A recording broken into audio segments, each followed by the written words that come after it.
बंगाल को लेकर के बीजेपी नेताओं का दावा यह है कि एग्जिट पोल से भी बेहतर रिजल्ट आने वाले हैं। यूपी के डिप्टी सीएम केशव प्रसाद मौर्य ने कहा कि 4 मई को बीजेपी बंगाल में एक नया इतिहास रचेगी। तो वहीं ब्रजेश पाठक का कहना है कि बंगाल में बीजेपी प्रचंड बहुमत के साथ आ रही है।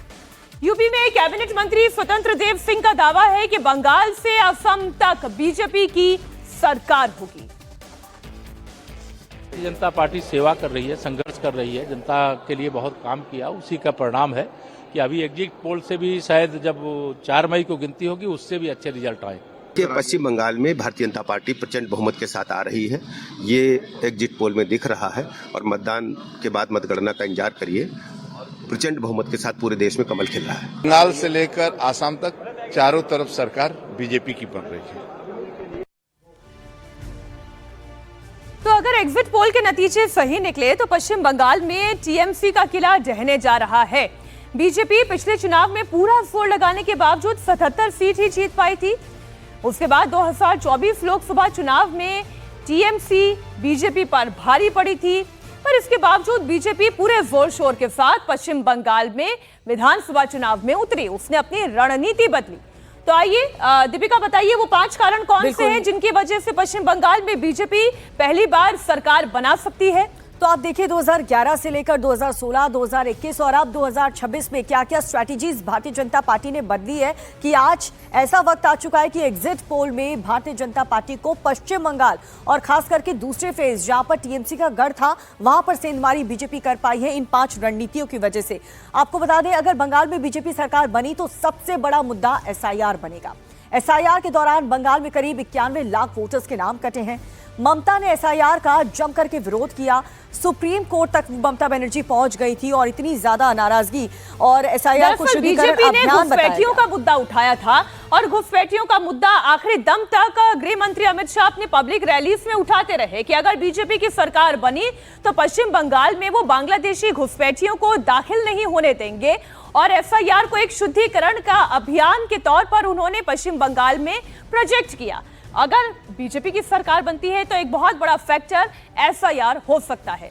और दूसरा फैक्टर आपको बताते हैं महिला वोटर्स। ममता का मजबूत वोट बैंक, बीजेपी का हर महीने 3000 रुपए का वादा महिलाओं को ये काफी ज्यादा पसंद आया।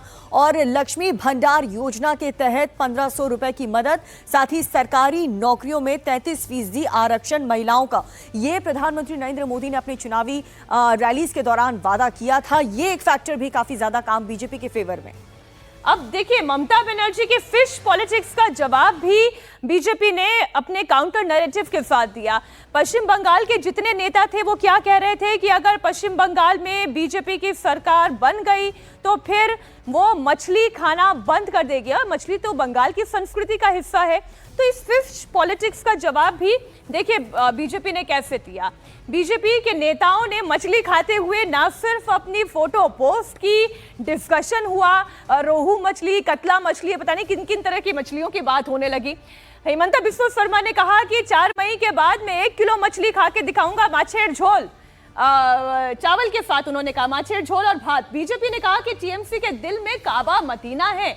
बीजेपी ने जय मां काली नारे को अपने प्रचार से जोड़ा। बंगाल के दिल में केवल मां काली और दुर्गा है, काबा बना मां काली का नैरेटिव जो मुख्यमंत्री योगी आदित्यनाथ ने भी वहां जाकर गढ़ा। तो ये तीसरा फैक्टर आपको बताया। अब चौथा फैक्टर आपको बताते हैं। आरजीकर मेडिकल कॉलेज का ये मुद्दा काफी ज्यादा संवेदनशील मुद्दा। संदेश खाली आंदोलन का चेहरे को टिकट दिया गया। बंगाल की रैली में मोदी ने ये बड़ा वादा किया जो कि ये इनके फेवर में गया।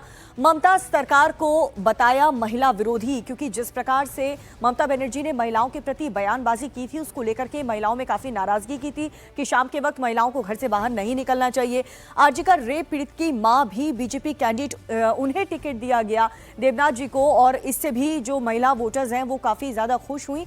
और महिला वोटर्स का यही कहना था कि जो सुरक्षित माहौल सरकार दे पाएगी हम उसी को वोट करेंगे। बीजेपी सरकार रात 2 बजे भी महिलाएं अगर निकलती हैं तो वो खुद को सुरक्षित महसूस करेंगी अगर बंगाल में बीजेपी की सरकार बनती है।